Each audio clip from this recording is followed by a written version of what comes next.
The average farm here in North America is still family owned and operated. That hasn't changed much. What has changed is that most of these farms are now much larger businesses. And Evan Shout sees a big need for farm business owners to start thinking more strategically. I think that's the difference between farms that can grow and farms that can't. Certain ones are prepared where they can just write the check, or they can take advantage, or they've met with their landlords so they have the relationships in place. A lot of guys don't realize relationships and network are a significant portion of farming. That growth might show up in acres or revenues, but it can also mean growth in people and processes to free up time and headspace for farmers.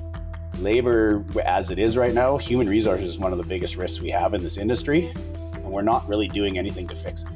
Evan is a co-founder and lead coach of Farmer Coach, which offers executive training for farmers who want to modernize their businesses. The biggest change in ag going forward, I think, is going to be between the years. I think it's mindset. I don't think, some people will say ag tech. Some guys will say, consolidation. I think the guys who can work on their mindset and become stronger in terms of management, they're going to be the successful farms going forward. We're talking about the entrepreneurial mindset and farm strategy with Evan Shout on today's Future of Agriculture podcast.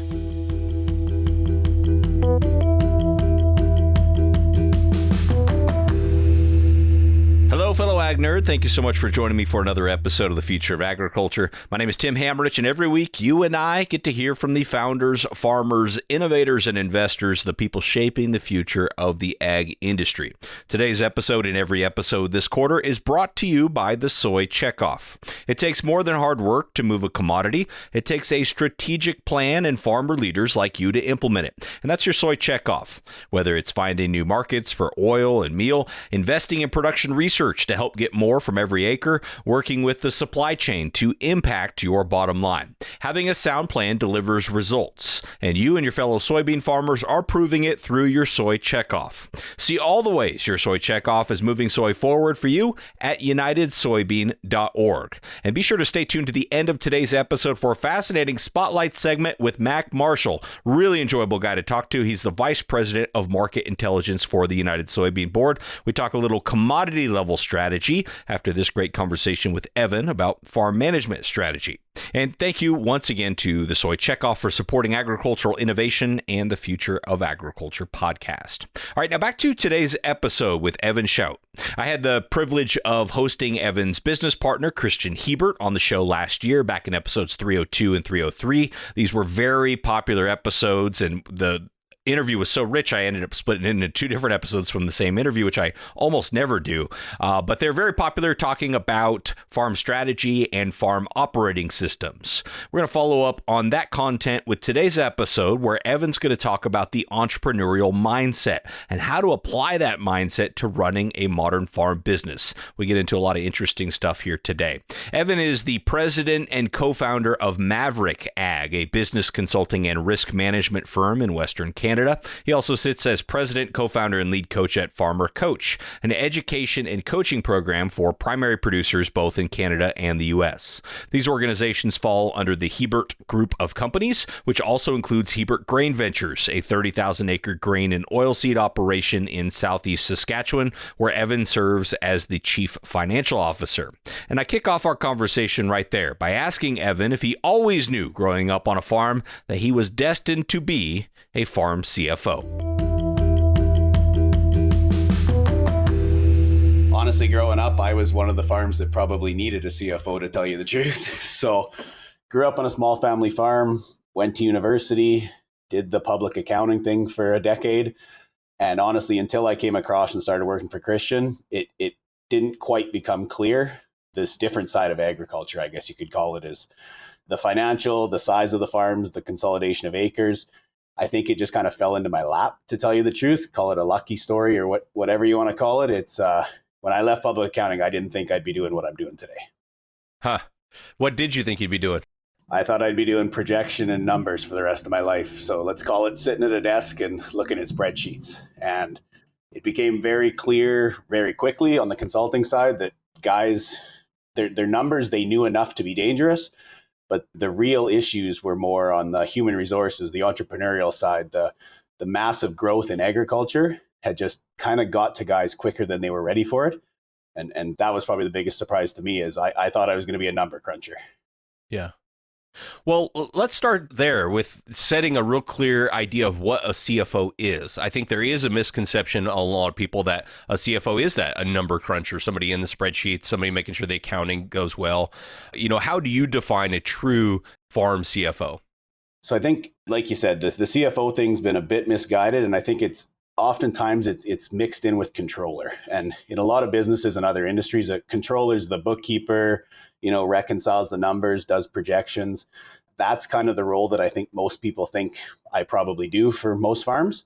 And honestly, I haven't been in a meeting in the last year where that's anything I talked about. I have some partners in the business that focus more on that data side, but for me, it's been 30,000 foot strategy. What's coming next in the industry? What do we have to prepare for? Human resources, equipment multiples. Farming no longer is small business. And I think that's the main aspect is these growing farms have never had to deal with people and the cost of productions we're seeing. And that's where it took me outside the financial bubble and more into the actual being part of the operation. Yeah.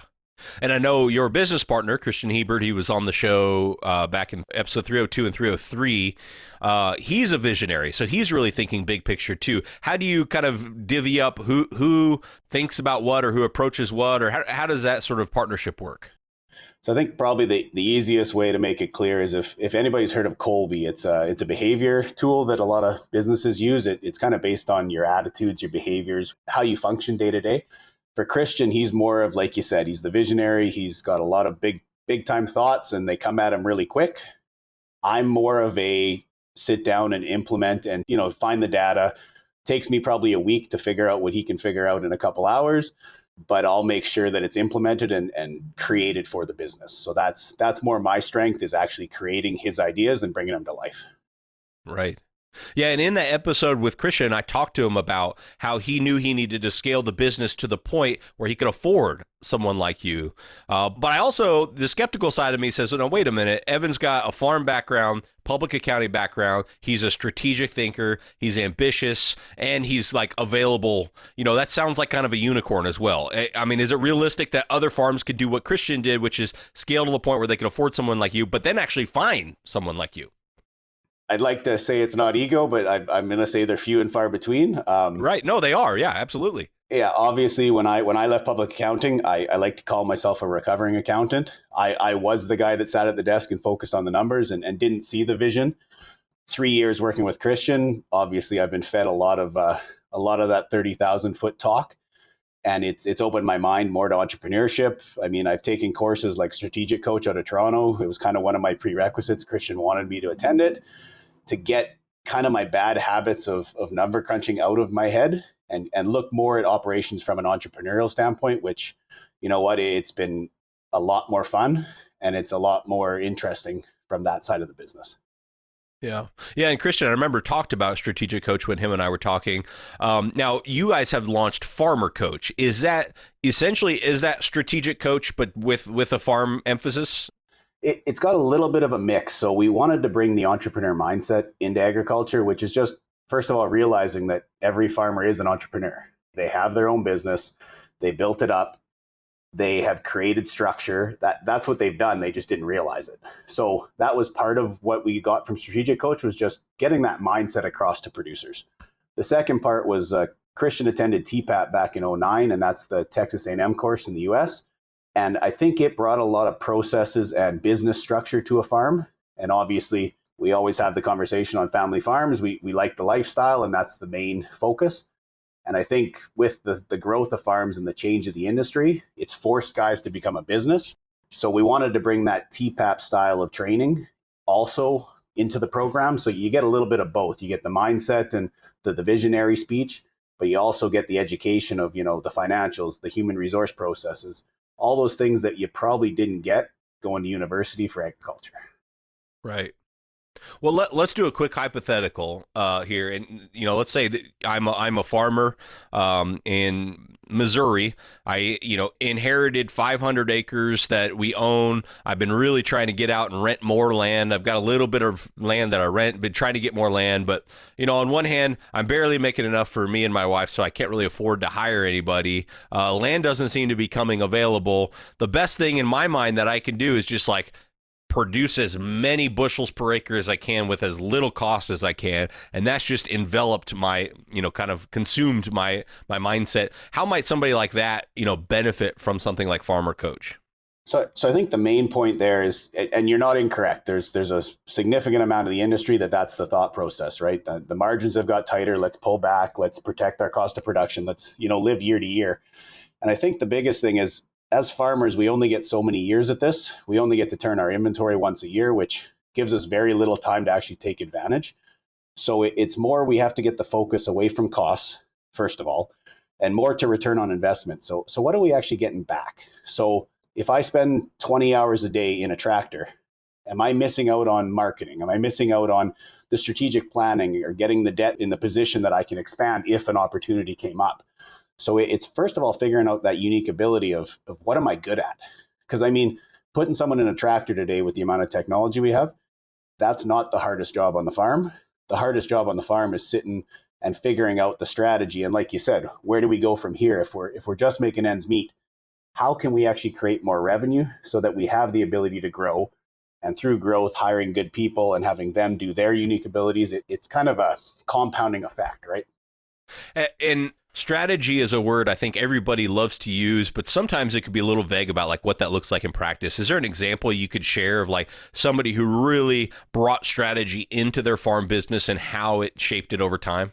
So I think the biggest part is I've got a client that since back in my days at MNP used to tell me that growth was never coming. He was in a very highly competitive area. He wasn't going to get a chance at land. Their farm was the size it was going to be going forward. And I think the biggest thing was we strategized for the opportunity that could be. So we created the debt. We essentially built his whole debt leverage based on if an opportunity came, we'd be ready. We built up the working capital. We got lots of cash in the business, kind of that treasure chest mentality. And then for 12 years straight, and I'm not even lying, for 12 years straight, we had some kind of growth, whether it was in acres, whether it was on the livestock side. It literally every year something just happened to come in, whether it was a quarter here or a quarter there or 1,000 acres here. Obviously, we're bigger scale farmers up here than the 500 acre example, but he had the pessimistic mindset that it wasn't coming, but we still had a strategy in case it did. And when it did, he was ready. He could sign the check. He didn't have to get financing. It was already in place.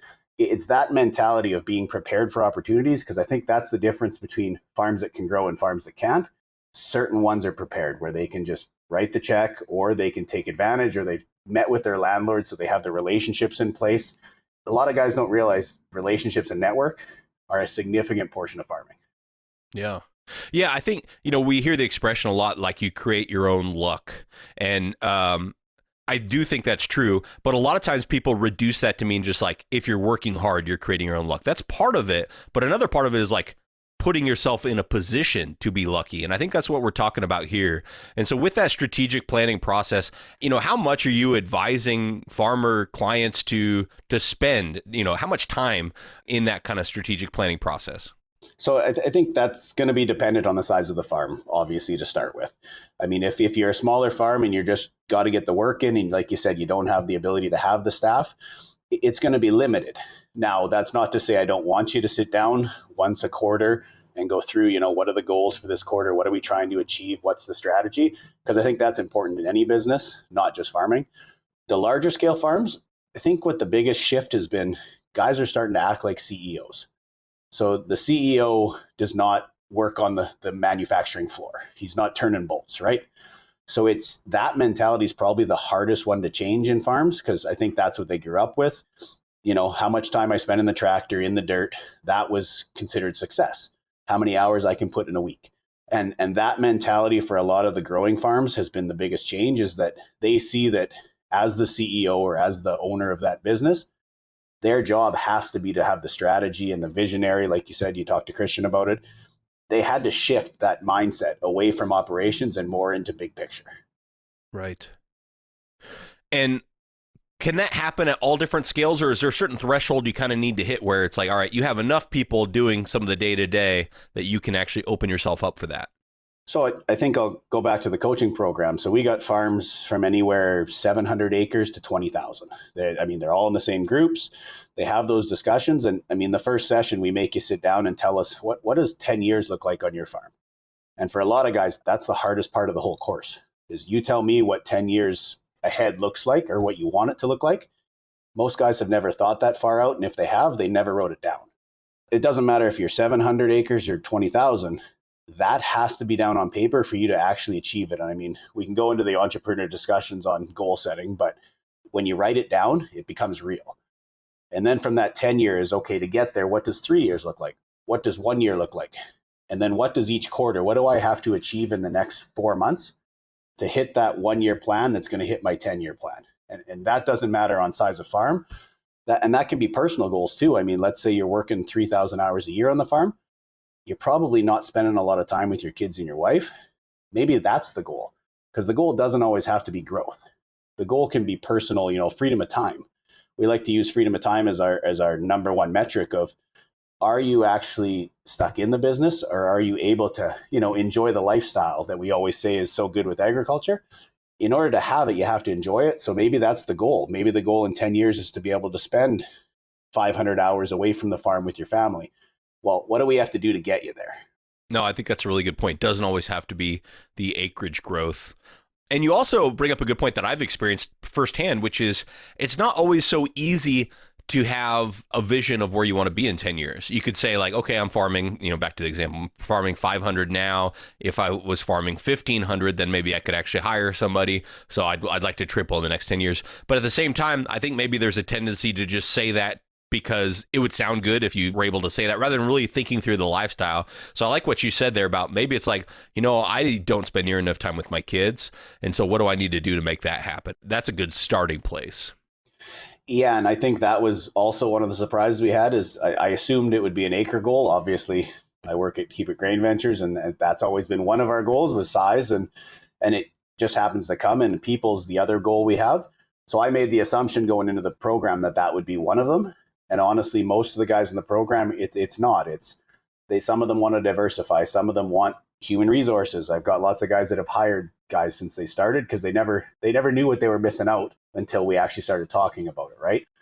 So until it went down on paper, they didn't realize. And then they start hearing some of the other farms in the room talk about the freedom they've got from having that new hire or training somebody.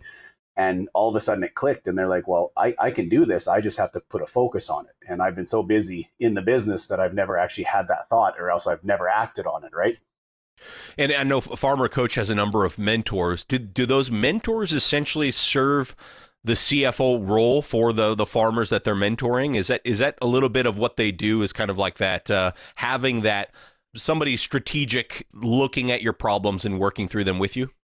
Yeah, so it's one coach per room at all times. And the biggest thing with that is it's more the discussions you're having as a group and not just the coach. So the coach is there to give you the entrepreneurial mindset and have those discussions. And honestly, I act as a mediator a lot of times of just, driving discussion. And what you'll find is that forcing these guys, and I say forcing because a lot of farms are introverted and that's not their comfort zone, but actually having them, tell the guy across the table, this is what I want to do in 10 years, then getting some feedback of, this is probably something you should try if that's your goal. And we've got guys that have done, like you said, they've got to 20,000 acres. They know some of the mistakes they've made. They've known the pitfalls. They can actually guide some of the guys, and then vice versa. Some of the smaller farms have got this, off-farm income in order to supplement. They're guiding some of the bigger guys on, HR policies. They've got another business that they needed to hire. This is how it worked. That discussion, I feel, on top of just the mentorship and the navigating is probably the biggest thing. And you mentioned HR earlier. With human resources, what are the common mistakes that a lot of farmers are getting wrong or missing the boat on when it comes to human resources? Obviously, they want to hire and keep people, but it sounds like maybe they're not having some of the processes in place to do that effectively. I think there's two things. The first one is that in agriculture, we like to use the word cost a lot. So when we looked at, hiring, it was always a cost. So we went down to the local shop, we got the cheapest employee, and then we put him on a $2 million drill. We're the only industry I know that would actually do that. The construction industry doesn't have their least experienced person sitting on a track hoe that's worth $1 million. So that was the first thing, is getting the guys to quit looking at it as a cost and looking at it as, as an investment. You want to find a good employee. You want to find someone who's got additional skills, not that can just drive a tractor. And you want to pay them more, because honestly, if you pay them more, the return will be much higher than, finding somebody that you can pay less that's not experienced. So that was the first one. The second one was the processes. I mean, most of these farms are getting very high equity. And in terms of, value, any business in the city with that value probably has an HR manager. So they got processes, they have somebody in charge of it. Farmers don't. That's one of the areas where we don't have those skills. So it's more or less, how can we get the processes in place, for the correct way to hire, whether it's hire slow, fire fast, whether it's the behavior things I talked about, such as Colby. How can we hire the right people and make sure they're the right, attitude, they fit our values, our behaviors, and then retention. Once we have them, are we actually offering them a career? Because in agriculture, farm labor is kind of a dirty word. It's, I'm going to sit on a rock picker for the next 20 years of my life. And most guys don't see it as a career. That's probably one of the narratives we needed to change the most, is you can have a career on farms. I mean, I'm part of HGV. I have an equity stake in the farm. Obviously, I left public accounting for that. There had to be a reason I left, and that was it, is I was going to be an equity stakeholder in a farm. And you don't hear that very often, is most people don't have that mentality of career and working your way up to an owner, right? Oh, absolutely. Yeah. One of the things I hate, and I know people will disagree with this, but I hate in agriculture is this term hired hand. We referred to someone as a hired hand. It's like, they're not even a person, they're a hand. They're there to just give me a hand. And I know that's not how people mean it, but that is just indicative, I think, of what you're saying. That's how we look at them. Like, oh boy, when I was a hired hand, I only made $10 an hour, and now they want $60,000 a year. It's like, okay, well, first of all, let's stop thinking of them as a hired hand, right? Yeah, and I think our eyes got opened a little bit. We had a session after harvest one year where we bring our employees in and we kind of debrief how the harvest went and things we can improve on. And one of our guys literally told us a story. His biggest complaint is he used to be on the rigs, and he went into town, went drinking with his buddies, and they all made fun of him, and they call him a hired hand or farm laborer, and it's a dirty term. And from that standpoint, it was, we need to create something that somebody wants to be. So if we go into a school and you ask a person in grade 5, what do you want to be when you grow up? There's not many that are going to say a farmer unless they grew up on a farm, where doctor, electrician, whatever it might be. Farmer never comes up. And that's the mentality and the narrative we want to change, is we need to get it that they want to work on a farm. So, initiatives, bringing them out to the farm, showing them, ag in the classroom, other initiatives that are out there. That's what we need to push on the narrative of agriculture, because otherwise, labor as it is right now, human resources is one of the biggest risks we have in this industry, and we're not really doing anything to fix it. Yeah. And it strikes me too, with human resources, often we think immediately about employees, but we're forgetting one of the biggest resources that any farmer has, which is themselves, taking care of themselves, making sure that they are improving that resource over time, rather than sort of like, denigrating the resource over time. Do you guys talk about that in the program as well? Well, I used to laugh, because when I used to say HR and have these discussions, most guys would say, well, I'm a small family farm. It's just dad and I. We don't have HR. And I'd look at them and I'd say, you probably have the worst HR. Because, part of HR is roles, responsibilities, communication. Most family farms have very limited communication. And that's why succession and transition seem to be, at the forefront of one of the issues in agriculture, is passing the farm on is really hard to do when you haven't communicated throughout all the years. So it's those family farms that have probably come to the biggest realization on HR, is that having processes in place, even if it's you and your brother or you and your sister or mom and dad, having processes for HR, especially communication, sharing information, looking at metrics, even financial, having them in meetings even. As an accountant, I could tell you a million times that the kids were never even included in those meetings, and they were working on the farm full time. So it's that side of it that I think has surprised a lot of guys, is that human resources is there whether you have employees or not. Well, I want to talk about risk. And, we talked about it here on the show before, that like there are certain times that feel more volatile and more risky. I mean, the future is never certain, right? So there's always risk of uncertainty in the future. But it does feel like one of those times where it's a highly volatile time. There's a lot of risk out there in agriculture. Are there certain mindsets related to risk that you all really encourage both internally at Hebert Grain Ventures as well as, in Farmer Coach? I think one of the big ones is preparedness. I mean, you're correct. It feels like we're on the fence and we're teetering one way or the other most years. And I mean, with where cost of production has gone, the cost of equipment. Last year, the cost of inputs, obviously they've come down a little bit, but we have some cost of productions and break evens on farms that honestly scare me. And I'm pretty risk tolerant. So when you start talking that, it's the long-term planning that I found has come in handy of, let's not just look at a 1 year projection. Let's go out a couple years and let's test it to see what happens if grain prices drop 20% or inputs go up 20%. We're no longer just planning 1 year. And that's flowed through even on, for example, the crop input side. The last couple of years, we've seen crop inputs go through the roof in cost. I now have farms that are looking at buying fertilizer sheds, which has never, ever been a conversation I've ever had before, because as a way to hedge fertilizer, they want to buy when it's low and they'll buy a couple years worth. And obviously this is bigger farm mentality, but even as hedging, I mean, the worst thing about some years like this is that guys who didn't sell early probably are going to come out favorable. And what that's going to do is that's going to give the mindset that, you know what, I shouldn't do any hedging. I shouldn't look ahead. I shouldn't forward contract. That's a bad mentality. And, 1 year out of 10, yeah, you got lucky this year. 9 other years, that doesn't work. So it's those mindsets that we got to curb and those discussions on risk of let's do long-term planning and let's see what happens if we buy the tractor today. We're not going to hurt this year. What about next year and the year after? And what happens if interest rates move? It's the forward planning I find is the biggest risk mitigator.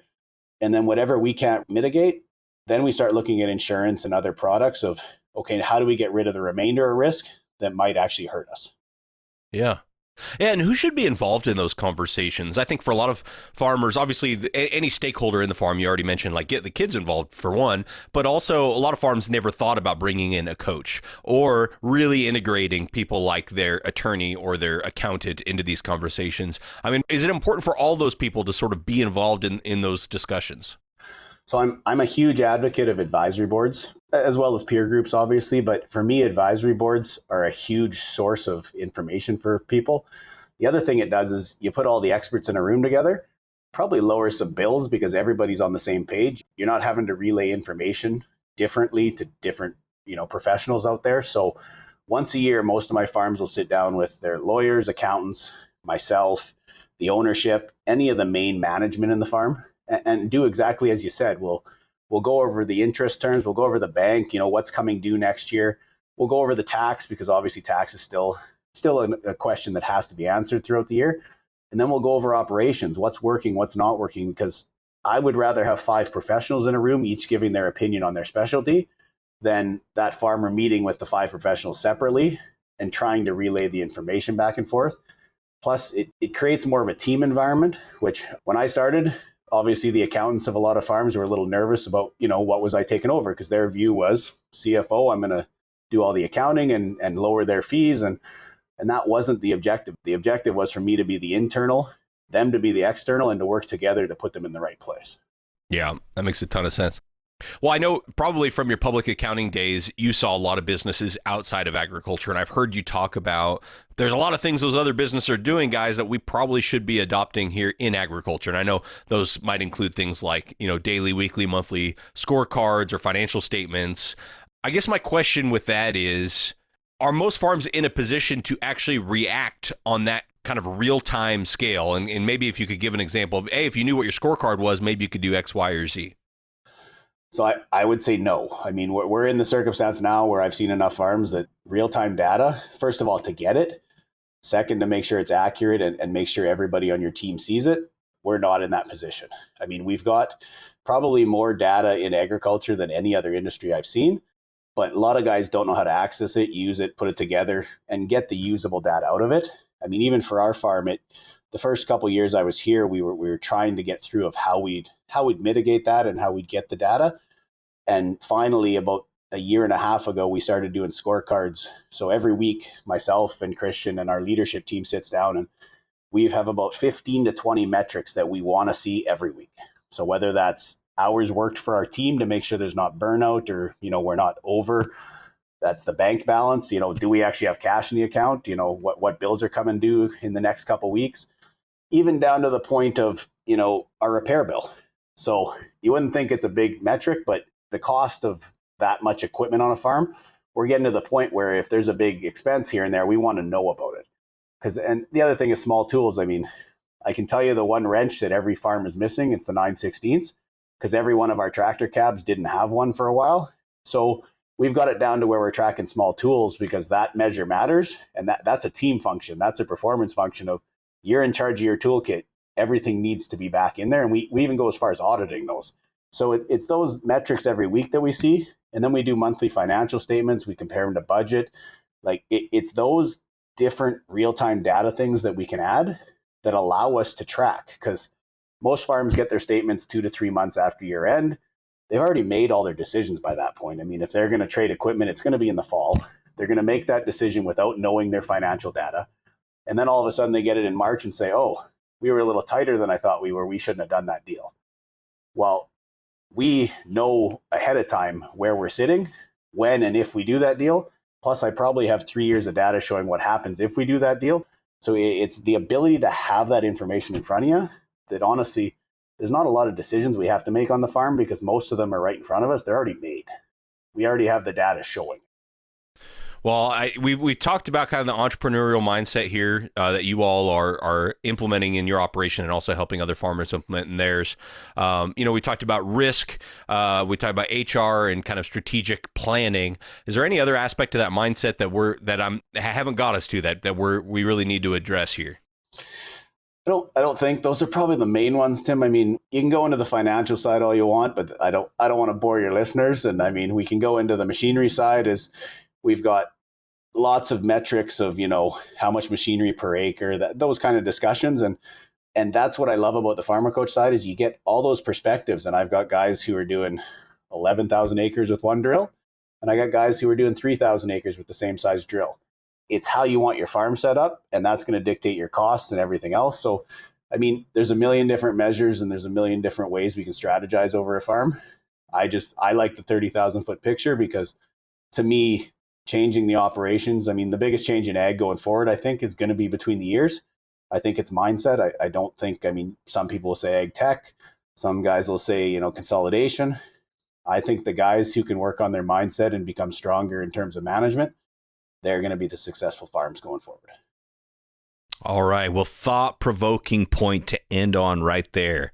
Mindset is what's going to have the biggest impact on the future of agriculture. Hard to disagree with him, because really that's what dictates all those other things he mentioned, like tech or policy or whatever the case may be. So we'll leave links in the show notes for all the various projects, including Farmer Coach and Hebert Group of Companies. We'll leave links for those in the show notes so you can get in touch with Evan if you'd like. All right, next we'll continue our conversation about strategy in today's Spotlight segment. Although with a little bit of a different twist. Rather than farm management strategy, we're going to be talking about commodity strategy.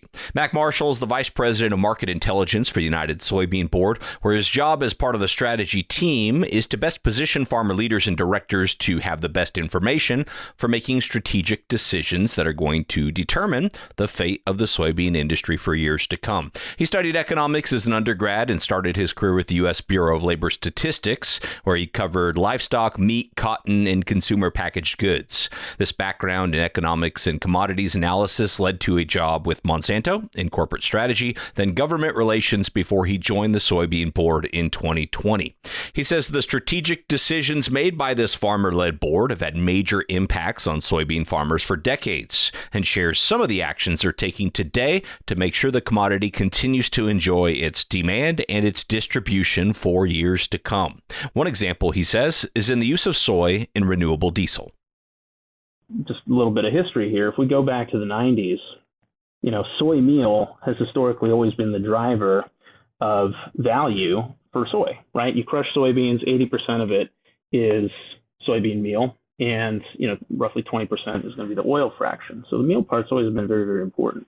Back in the 90s, oil was a byproduct. It was an afterthought. There was a glut of it.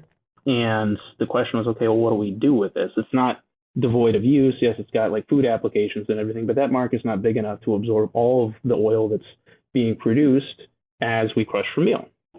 So through soy checkoff investments in, the National Biodiesel Board, which is now Clean Fuels Alliance America, was developed and, basically started a pre-commercial market for biodiesel primarily produced from soybean oil.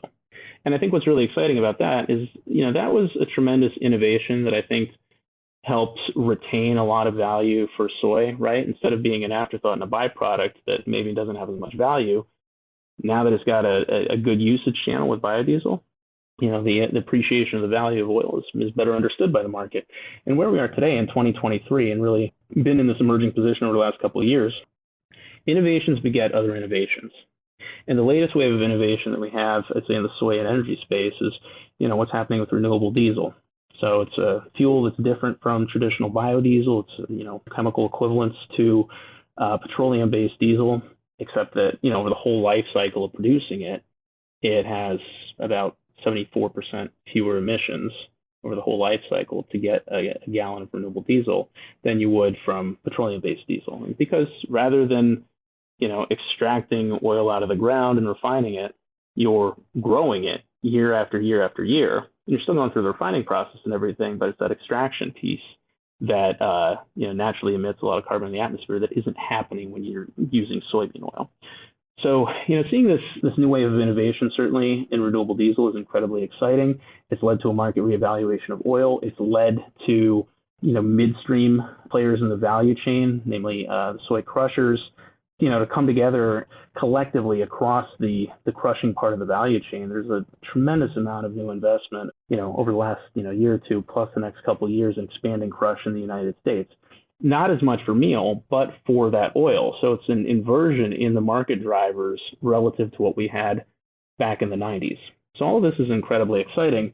And one of the things that I've noticed about ag, both working in the nonprofit space where I do now and having worked in the private sector before, is, again, innovations help solve problems, but with each problem you solve, you find other questions, right? And that's kind of the beauty of it. That's how innovation begets more and more and more innovation.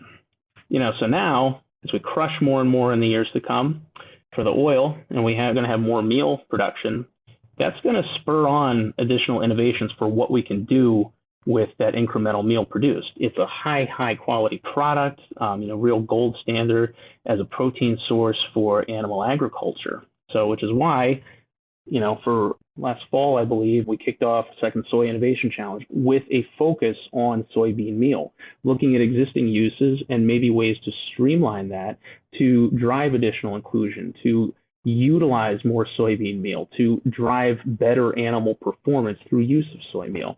The winner of the Soy Innovation Challenge, there's a company called Satabi, which uses a lighter water extraction method, for producing soybean meal, and it's got good applications, particularly in the swine space. But of course, they're looking at other animal species too. So it's a sort of thing where if we didn't have this full wave of crush expansion coming on, which again is a market outcome of having additional innovation in the energy space, now we've got innovators thinking about, soy meal and how we utilize it differently in existing channels. And we've got another innovation challenge coming up soon that's going to be focused on the new and novel uses.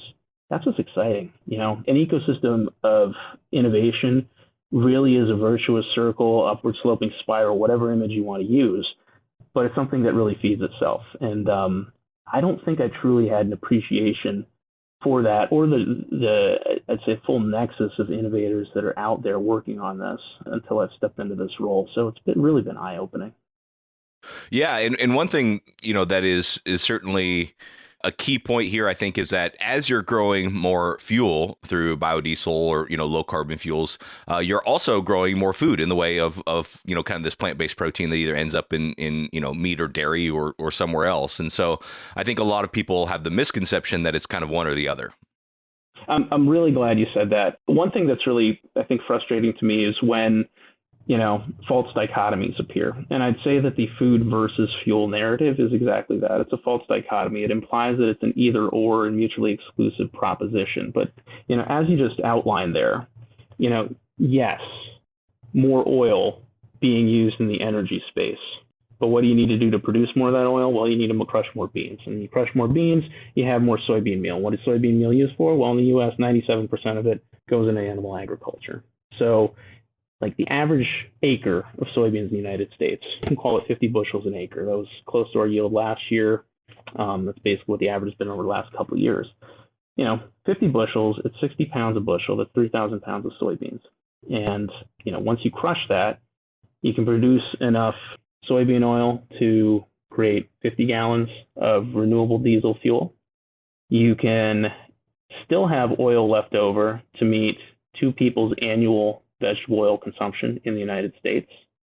And you can produce enough meal to feed chickens. I forget the exact number, but I want to say it's literally hundreds of pounds of chicken meat, which is, again, multiple people's annual consumption of chicken. All that together, that's the power of that whole bean coming together, using both major components of it, the meal side and the oil side. You talk about using the whole buffalo or, not letting anything go to waste. This is one of those things. It's kind of beautiful how it comes together, and which is why I don't think of it as food versus fuel. It's food and fuel. It comes together. Absolutely. And another exciting thing, I think, kind of related to soybean, and people who don't think a lot about ag innovation maybe miss this point, which is because all of the acres are there and all the infrastructure is there, because it's renewable and we're growing a new crop every single year for all of these various uses. Like one small step, let's say we moved an average yield from 49 to 50 bushels an acre, has a real substantial difference on sustainability. And it's fun to talk about new ideas and completely new concepts, but those incremental improvements that the soybean industry continues to focus on are really what moves the needle when it comes to sustainability, in my view.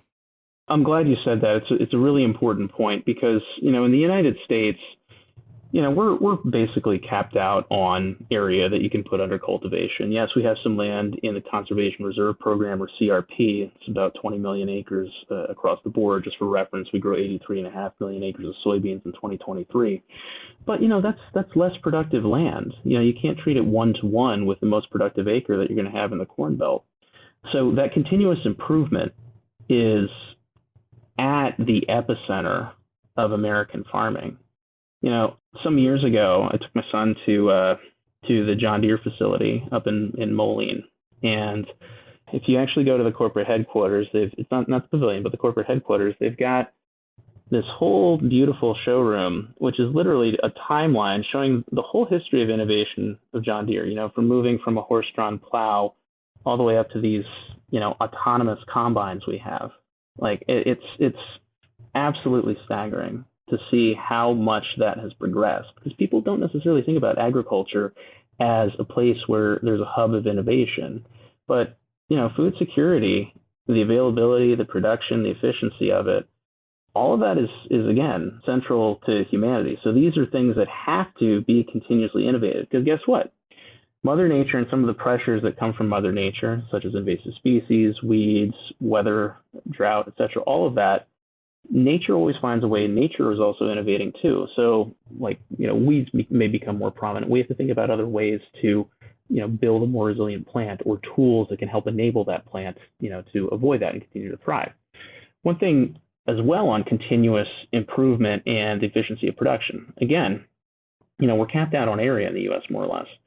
So every incremental bit of production we have to have has to come from sustainable intensification of production.